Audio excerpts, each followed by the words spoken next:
I'm so unlucky. I won the lottery, and the ticket was a typo. The lottery commission's lawyer informed me via certified letter that my winning ticket contained a printing error and was therefore void.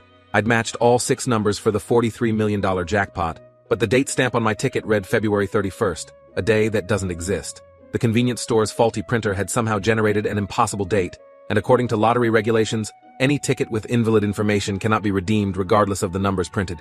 I sat in my studio apartment staring at that letter for 3 hours straight, the winning ticket next to it on the table, both mocking me with their proximity. My landlord was scheduled to evict me in 9 days for being 4 months behind on rent.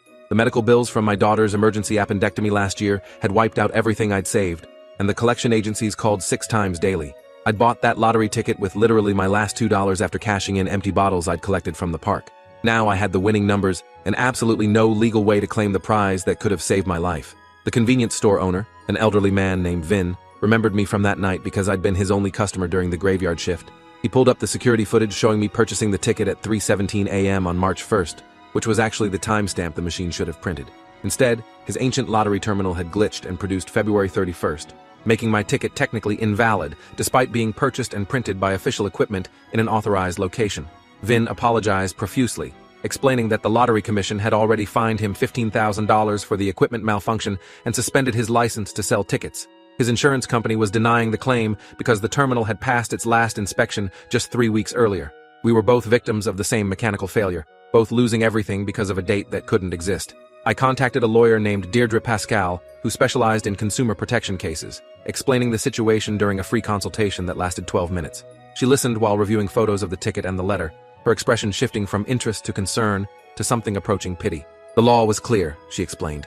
Invalid tickets cannot be honored regardless of circumstances, and courts had consistently ruled in favor of lottery commissions in similar disputes.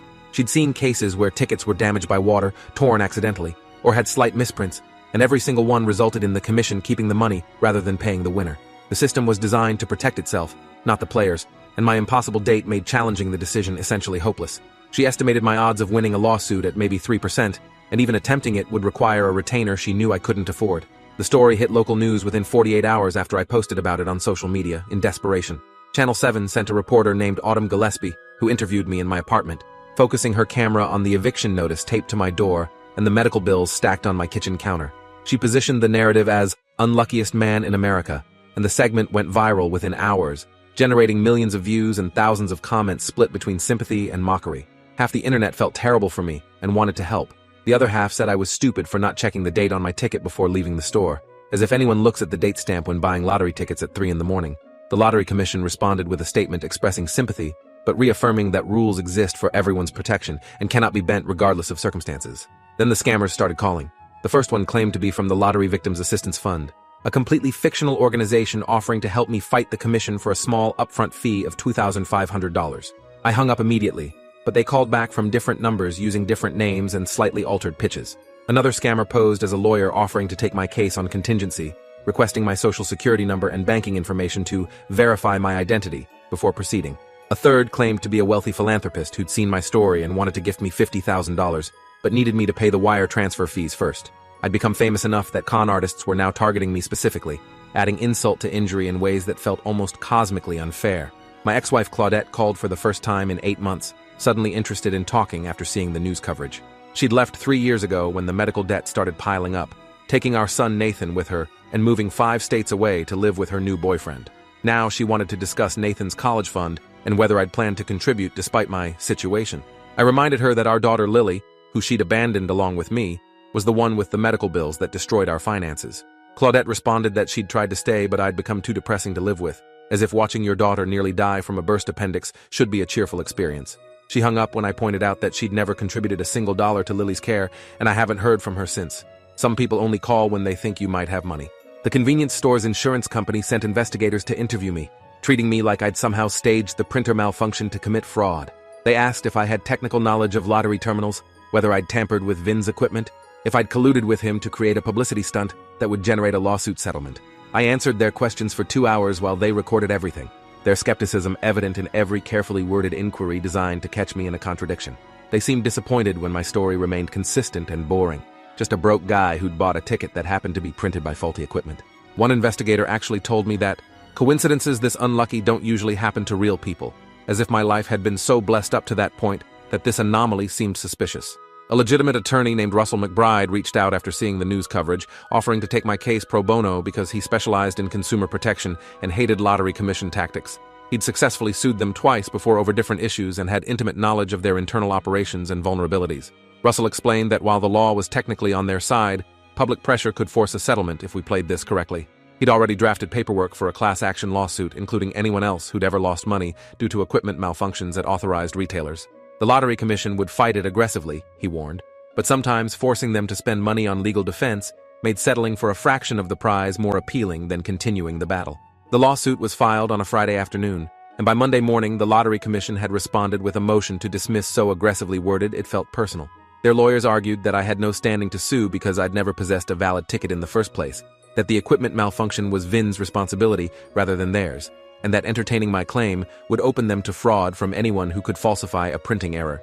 They attached examples of previous fraudulent claims, including doctored tickets, photoshopped numbers, and elaborate schemes involving hacked terminals. The implication was clear. They thought I was just another scammer with a more creative angle, and they'd defend their $43 million jackpot with everything they had, rather than reward what they saw as attempted theft. Russell countered by depositing the actual lottery terminal in question as evidence, having convinced VIN to donate it to our case in exchange for potential compensation if we won. A forensic analysis revealed that the terminal's internal clock had malfunctioned exactly once in its 7-year operational history, specifically during the minute I'd purchased my ticket, before immediately resetting to the correct date. The odds of this happening were calculated by an expert witness as approximately 1 in 89 million, meaning I was statistically more unlucky in the moment I bought the ticket than I would have been if I'd simply lost. The data was irrefutable and documented by 3 independent analysts who all reached identical conclusions. The terminal had failed in the most inconvenient possible way at the most inconvenient possible moment, creating this impossible situation through pure mechanical chance. The Lottery Commission's legal team shifted tactics after losing the motion to dismiss, arguing instead that even if the malfunction wasn't fraud, the regulation about invalid tickets existed specifically to prevent disputes like this one. If they started honoring tickets with misprints or errors, they'd face thousands of claims from people who'd lose tickets over the years and suddenly remembered the numbers. The system had to be absolute to function at all, they claimed, even if occasionally that meant good people got hurt by bad luck. Their expert testified that approximately 400 tickets were printed with errors annually across the state, and if even 10% of those people sued successfully, the lottery system would collapse under the financial strain. My individual suffering, while regrettable, mattered less than maintaining the integrity of an institution that generated billions in state revenue. Public opinion began shifting in my favor after an investigative journalist named Patrick Cheng discovered that the Lottery Commission had quietly settled 3 similar cases in the past decade, paying reduced amounts to winners whose tickets had errors, but threatening them with legal action if they disclosed the settlements. The cases had been sealed by court order, but Patrick found them through state financial records showing unexplained payouts to individuals who'd coincidentally filed complaints with the Lottery Commission around the same time. When confronted about this history of secret settlements, the Commission initially denied everything before admitting that isolated cases had been resolved without prejudice to preserve customer relations. The revelation proved they didn't actually believe their own absolute rule argument, since they'd already made exceptions when the publicity was manageable. Russell immediately filed an amendment to our lawsuit citing the previous settlements as evidence of selective enforcement, arguing that denying my claim while having paid others in similar situations constituted discrimination.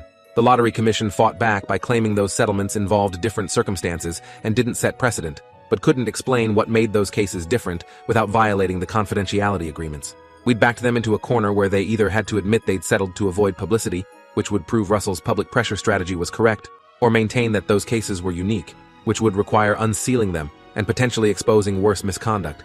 Either way, their absolute rule defense was crumbling under the weight of their own past exceptions. Then, Vin's convenience store burned down on a Wednesday morning at 4:30 a.m., 3 weeks into the lawsuit. The fire inspector's preliminary report called it suspicious, noting multiple points of origin and evidence of accelerant use, though he stopped short of declaring it arson pending further investigation. Vin had been sleeping in the apartment above the store and barely escaped with his life, losing everything he owned along with his business. The lottery terminal we'd deposited as evidence had been stored in the back room and was destroyed completely, eliminating the physical proof of the malfunction. Russell immediately accused the Lottery Commission of evidence tampering, while their lawyers claimed we were manufacturing conspiracy theories to generate sympathy. The timing was convenient enough to feel orchestrated, but suspicious enough that proving anything seemed impossible. I received an anonymous envelope at my apartment 3 days after the fire, containing photographs of Vin's store from the night it burned. The pictures showed 2 men in dark clothing entering through the back door at 4:18 a.m., leaving at 4:27 a.m., 9 minutes that corresponded perfectly with the fire inspector's estimated time of initial ignition. The photos were time-stamped and appeared to have been taken by a security camera across the street, but when Russell investigated, he found that building had no external cameras, and the business owners claimed no knowledge of surveillance equipment. Someone had been watching Vin's store specifically that night, had documented what appeared to be arson in progress, and had chosen to send evidence to me rather than police. Russell said it felt like a setup, like someone wanted us to accuse the Lottery Commission of arson without proof that would hold up in court. The investigation into the fire was closed after 6 weeks, with a determination of undetermined origin, the fire inspector's way of saying he suspected arson but couldn't prove it conclusively. The insurance company denied Vin's claim, citing suspicious circumstances, leaving him homeless and destitute at 68 years old with no means to rebuild. I tried to help him with the small amount of money I'd raised from a GoFundMe that had generated $8,000 in donations from people following the case, but it was barely enough to cover his first month's rent in a cheap apartment across town. He'd lost everything because his lottery terminal glitched while printing my ticket, making him another victim of my apparently cursed existence. I apologized repeatedly, but Vin just smiled sadly and said, bad luck wasn't anyone's fault, though I could tell he wondered sometimes if meeting me had been the moment his fortune changed. The lawsuit proceeded without the physical terminal, relying instead on the forensic reports and expert testimony about the malfunction. Russell argued that destroying evidence, whether intentionally or coincidentally, shouldn't benefit the party whose interests were served by that destruction. The Lottery Commission maintained they had nothing to do with the fire and suggested Vin might have burned his own store for insurance money, a disgusting accusation that made me want to punch their lawyer in his smug face. The judge seemed skeptical of both sides, warning that without the physical evidence, proving the malfunction would be significantly harder. We'd gone from having an airtight case to arguing over expert interpretations of data that no longer had physical corroboration. Lily's medical bills reached a new crisis point when the hospital placed a lien on my car for non-payment, the last asset I owned besides furniture and clothes. I'd been driving for a rideshare company to make ends meet during the lawsuit, and losing the car meant losing my only source of income. The GoFundMe money went to keeping my apartment through the end of the month, leaving exactly nothing for food or utilities. I applied for public assistance and was told I made too much money last year to qualify, the calculation based on income from before the medical emergency rather than my current destitute state. The system had perfectly positioned me in a gap where I was too poor to survive, but too recently employed to receive help, stuck between poverty and absolute destitution with no safety net available. A settlement offer arrived from the Lottery Commission offering me $250,000 to drop the lawsuit and sign a confidentiality agreement. Russell said it was an insult considering the actual jackpot was $43 million, but I stared at that number thinking about how it would eliminate my debt, cover Lily's future medical expenses, and let me start over somewhere. The confidentiality clause was the poison, though, requiring me to never speak publicly about the case and to actively deny anything was wrong if asked. They wanted to buy my silence about their secret settlements, their potential evidence destruction, their absolute rules that apparently had exceptions when convenient. Russell said taking it would let them continue screwing over future victims, but refusing it meant gambling everything on a lawsuit that was now much weaker without the physical terminal. I thought about it for 3 days, barely sleeping, running scenarios endlessly through my exhausted mind. Then Autumn Gillespie from Channel 7 called saying she'd discovered something interesting, asking if I could meet her at a coffee shop downtown. She'd been investigating the Lottery Commission's finances and found discrepancies in their annual reports, money that should have been paid out as prizes but seemed to vanish into administrative costs. Her accountant source estimated the missing amount at roughly $8 million over 5 years, suggesting systematic skimming or fraud at levels far beyond my single disputed ticket. She wanted to break the story, but needed my lawsuit as the hook, the human interest angle that would make people care about abstract financial irregularities. If I settled and signed that confidentiality agreement, her investigation would die with my case. Russell convened an emergency meeting with me, Lily, and surprisingly, 3 other people who'd contacted him after seeing the news coverage. Each one had a similar story: winning tickets with printing errors, denied claims, threats of prosecution if they spoke publicly, and eventual settlement offers that came with ironclad confidentiality agreements. They'd all signed because they were desperate and afraid, taking fractions of their winnings in exchange for silence about what had happened to them. Now they wanted to come forward despite the legal consequences, because seeing my case had made them realize the pattern was bigger than individual bad luck. We weren't anomalies. We were symptoms of a system designed to sometimes reject valid wins while hiding behind technical regulations that sounded reasonable until you actually looked at how they were enforced. The class action lawsuit was refiled with 6 named plaintiffs, each representing different types of ticket errors that had been denied and then quietly settled. Russell had managed to get 3 of them released from their confidentiality agreements by arguing those agreements were signed under duress and intended to conceal fraud, making them potentially void. The Lottery Commission immediately filed an emergency motion seeking restraining orders against all of us, claiming we were conspiring to destroy their reputation through coordinated lies. Their response was so aggressive and threatening that it drew attention from the state attorney general's office, which announced they'd be opening their own investigation into lottery commission practices. We'd escalated from my individual bad luck to exposing potential criminal enterprise, and the commission's lawyers were panicking visibly in every filing. The settlement offer increased to $2 million with no confidentiality clause, sent to Russell with a note suggesting this was their final offer before they started destroying us individually through investigations into our finances and personal lives. Russell called it a threat disguised as negotiation, the kind of tactic organizations used when they knew they were caught, but still had enough power to make their victims suffer during the exposure process. He recommended taking it only if I was genuinely afraid of what they might manufacture, warning that people who challenged powerful institutions sometimes found themselves audited, investigated, or prosecuted for unrelated matters that materialized conveniently after they became problems. I had about 15 seconds where I considered the money before deciding that some things mattered more than survival, even if that sounded stupid coming from someone who couldn't afford groceries. Patrick Cheng's investigation, published on a Sunday morning, generating immediate national attention with the headline, "How State Lottery Commission Systematically Denied Valid Winners." The article detailed everything: the secret settlements, the missing $8 million, the pattern of equipment malfunctions that always seemed to occur at convenient times, and testimony from former commission employees who'd been fired after questioning practices. One whistleblower explained that certain terminals were deliberately kept in service despite known glitches, because denying technical invalid tickets saved the commission millions annually in avoided payouts. My impossible date wasn't random mechanical failure, but a predictable consequence of running faulty equipment until it benefited them financially. The story included photos of the burned convenience store, timeline analysis of the fire, and expert opinions suggesting the destruction of evidence had been too convenient to be accidental. The state attorney general's office raided Lottery Commission headquarters on Monday morning, seizing documents, computers, and arresting 3 executives on charges ranging from fraud to evidence tampering. The executive director resigned via press release claiming health issues, and the governor announced a complete audit of lottery operations going back 7 years. My lawsuit suddenly became irrelevant as criminal prosecutions took center stage, the evidence Russell had gathered now part of a much larger case being built by prosecutors with actual power and resources. I'd gone from unluckiest man in America to accidental whistleblower who'd exposed systematic corruption by simply refusing to accept that my ridiculous bad luck was something I deserved. The final settlement came from the state's general fund rather than the Lottery Commission, since the commission itself was essentially bankrupt after the fraud investigations revealed how much money had been stolen over the years. I received $8.7 million, representing my share of the jackpot minus taxes, and adjusted for the delays. The other plaintiffs in the class action received their proportional shares, and the state legislature passed new regulations requiring monthly equipment inspections and public reporting of all denied claims with explanations. It wasn't justice exactly, but it was accountability, which felt like more than I'd had any right to expect when this started. Vin got enough from the settlement to rebuild his store, and this time he installed modern equipment that probably wouldn't malfunction.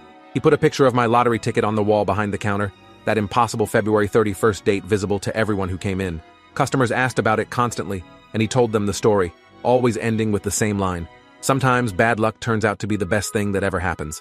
I visited him regularly and bought lottery tickets occasionally, though I never won anything significant again. Maybe I'd used up my lifetime supply of extreme fortune, both good and bad, in that one perfect moment of statistical impossibility. Lily's medical bills were paid in full, with enough left over to establish a trust fund for her college education and any future medical needs. She asked me once if winning the lottery had been worth everything that followed, and I honestly didn't know how to answer. I'd gained financial security, but lost 2 years to legal battles and stress that probably shortened my lifespan. I'd exposed corruption that hurt countless people, but only because I'd personally been screwed over badly enough to refuse settling quietly. The world was slightly better because I'd been unlucky in the specific way that made fighting back necessary, which seemed like a weird form of redemption for my cursed existence. The convenience store fire was never officially solved, though one of the arrested executives eventually admitted under plea deal that they'd hired someone to discourage Vin from cooperating with our lawsuit. The person who'd sent me the photographs never came forward, and Patrick Cheng suggested they might have been a Lottery Commission employee with a conscience who'd known about the plan, but wasn't willing to testify officially. Anonymous heroes exist in strange forms, apparently comfortable exposing crimes but not interested in credit or recognition for doing the right thing. I think about that ticket sometimes, sitting at home in a frame on my wall next to the newspaper article about the corruption scandal. February 31st stares back at me, impossible and real, a date that shouldn't exist containing numbers that should have made me rich, but instead made me infamous. The printer that glitched at exactly the wrong moment had actually glitched at exactly the right moment, because receiving the jackpot without drama would have meant the fraud continued forever. My ridiculous bad luck had been good luck for everyone else who might have lost their winnings to a system designed to sometimes steal from the desperate. People ask if I still play the lottery, and I tell them yes, because hope costs $2, and sometimes impossible things happen. I've never won again and probably never will, but that's not really the point anymore. The point is that I bought a ticket with my last $2 and somehow managed to expose a criminal conspiracy despite possessing a ticket that technically never existed. If that's not the most unlikely outcome possible, I don't know what is. Maybe I'm actually the luckiest unlucky person alive, or maybe the universe just enjoys irony. Either way, I'm still here, still broke most of the time, still playing those numbers occasionally, and thinking about impossible dates that change everything when they shouldn't exist at all. Thanks for hanging out till the end. If you want more stories, make sure to subscribe and leave your take below.